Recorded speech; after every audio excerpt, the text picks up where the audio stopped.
రాష్ట్రంలో కొత్త పార్టీకి స్పేస్ లేదు. చిరంజీవి దేవేందర్ గౌడ్ పార్టీ పెడితే ఏమైందో తెలిసిందే. కవిత వేడుకుంటే రాజీనామాను ఆమోదించా. మీడియాతో మండలి చైర్మన్ గుత్తా చిట్చాట్. ఈ అబద్ధాలు ఎందుకు మాట్లాడతారు గుత్తా సుఖేందర్ రెడ్డి గారు? కవిత గారు 9వ నెలల రాజీనామా పత్రాన్ని నీకు సమర్పించింది. ఆధారం చూపియాలా?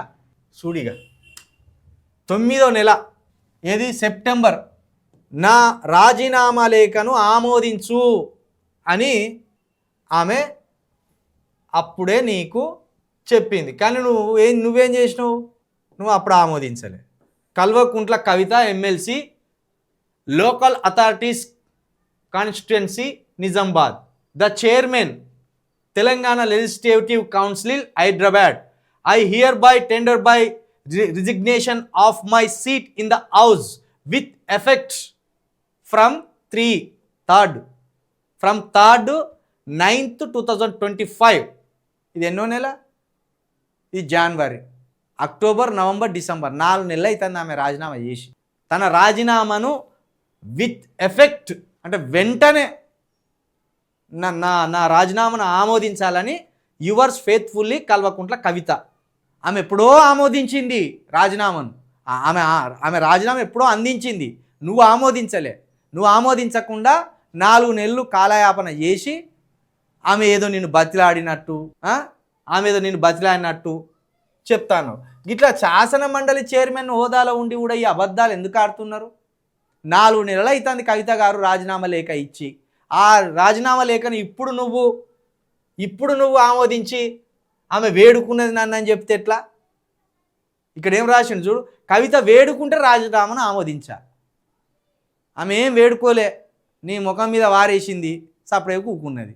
ఇంకోటి ఏంటిది, రాష్ట్రంలో కొత్త పార్టీకి స్పేస్ లేదట. కొత్త పార్టీకి స్పేస్ ఉన్నది. ఎందుకు లేదు? తెలంగాణలో రాజకీయం చేయాలనే యువకులు కోకొల్లలుగా ఉన్నారు. వాళ్ళకు అవకాశం ఇచ్చే పార్టీ ఏదని ఎదురు చూస్తున్నారు. ఖచ్చితంగా తెలంగాణలో ఇంకో ప్రాంతీయ పార్టీకి అవకాశం ఉన్నదని నేను ఎప్పటి నుండో చెప్తున్నా. ఎందుకంటే బీఆర్ఎస్ కావచ్చు, కాంగ్రెస్ కావచ్చు, బీజేపీ కావచ్చు, ఈ పార్టీలు కొంత డబ్బు ఉన్నోళ్ళకు, కొంత వాళ్ళకు అందుబాటులో ఉన్న వాళ్ళకు టికెట్లు ఇచ్చుకుంటున్నారు. కాబట్టి ఇంకా సామాన్య లీడర్లు ఉన్నారు.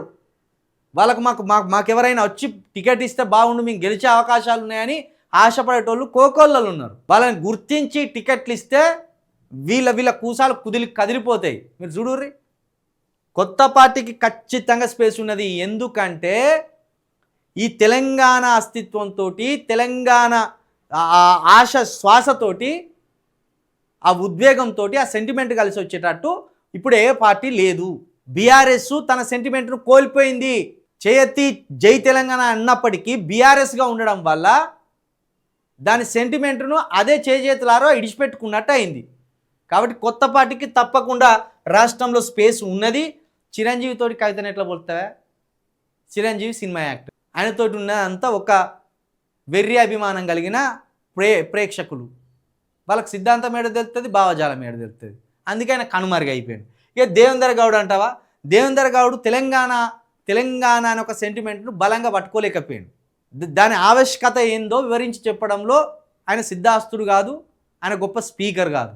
కాబట్టి తెలంగాణ మూమెంట్ ఎందుకు మొదలైంది అనేది చెప్పడంలో దేవేంద్ర గౌడ గారు చెప్పలేకపోయాడు. నవ తెలంగాణ అని ఒక పార్టీ పెట్టిండు. తెలుగుదేశంలో నెంబర్ 2 స్థానంలో ఉండే. తెలంగాణకు హోంమంత్రిగా, ఆంధ్రప్రదేశ్ ఉన్నప్పుడు హోంమంత్రిగా కూడా చేసిండు. తెలుగుదేశం పార్టీలో నెంబర్ 2 అనేది అయినాడు. చాలా పెద్ద లీడర్గానే ఎదిగిండు. కానీ పార్టీ పెట్టిండు, కానీ ఆ పార్టీని ముందుకు నడపడంలో విఫలమైపోయాడు. ఆయనతో కూడా పోల్చలేము. కవిత గారికి ఎందుకు స్పేస్ ఉంటుంది అంటే, కవిత గారు ఉద్యమంలో ఉన్నారు.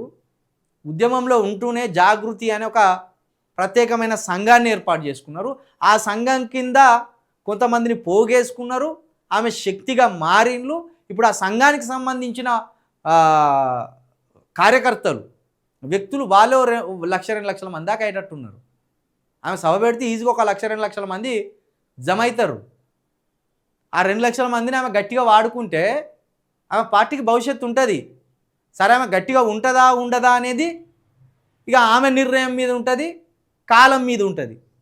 కాకపోతే ఖచ్చితంగా ఆమె చుట్టూ మాత్రం కార్యకర్తలు ఉన్నారు, గట్టి బలగం అయితే ఆమెకు ఉన్నది, పైసా కూడా ఉన్నది, అన్నీ ఉన్నాయి ఆమె దగ్గర. పోయి తన్ను పొర్రి అంటే తన్నచ్చ బ్యాచ్ కూడా ఉన్నది. మళ్ళీ కానీ తండ్రి రాలే మొన్న ఒర్రుతాడు వాడు. కవిత రాజీనామా చేసినందుకు పడి ఒర్రుతాడు. ఒక్కటే ఒర్రుడు వాడు. ఎందుకు ఒర్రుతాడో అర్థం అవుతలేదు. ఎందుకంటే కవిత పార్టీ పెట్టింది అనుకో, వాని బుచ్చంలో మనం పోసినట్టు అవుతుంది అనేది మన బాధ. వాని ప్లేట్లో దుమ్ము పోసినట్టు అవుతుంది. పోనీ ఇప్పుడేమైనా వాడు పార్టీ పెట్టి 10 మందిని గెలిచిపించినోడా అంటే అది కాదు. మనకి భయం అవుతుంది. ఇటొక వైపు బహుజన లీడర్లు, ఆ బహుజన లీడర్లు ఏమో వాదం బోధించుకుంటూ పోతాను. ఆ వాదం వీనికి తెలిస్తావది. ఇటు చూస్తేనేమో కవిత మళ్ళొక పార్టీ పెడతా అండే. నా దగ్గర ఉన్నోళ్ళు కూడా అవకాశం కోసం పుసుకున్న కవిత గారి దగ్గర కొడుకుతే నా బతికేం గాను అనేది వాందో భయం. వాళ్ళంతా యూట్యూబ్లోనే చేరికలు. మన పార్టీలో చేరే వాళ్ళంతా యూట్యూబ్లోనే చేరుతారు. ఎక్కడొక సభ పెట్టాడు వాడు, ఎక్కడ ఒక ప్రజా సమస్య మీద కొట్లాడాడు వాడు, ఒక ధర్నాల పాల్గొన్నాడు, ఒక అంశం మీద ఎక్కడ కొట్లాడాడు. యూట్యూబ్లో రర్ అని కథం కండవలు కప్పుతాడు. ఒకటే ఒర్రుడు నిన్న మన యూట్యూబ్లో, ఒకటే ఒర్రుడు. కాబట్టి కవితకు కొంత సమయం చూడాలి. కవిత గారు నిజంగా ఒక సంవత్సరం తర్వాత ఆమె అడుగులు ఎటువైపు ఉంటాయి, ఆమె ఆలోచనలు ఎట్లుంటున్నాయి, నిజంగా ఆమె ఏదైనా కొత్త రాజకీయం చేయడానికి ఆలోచన చేస్తున్నదా అనేది చూడాలి.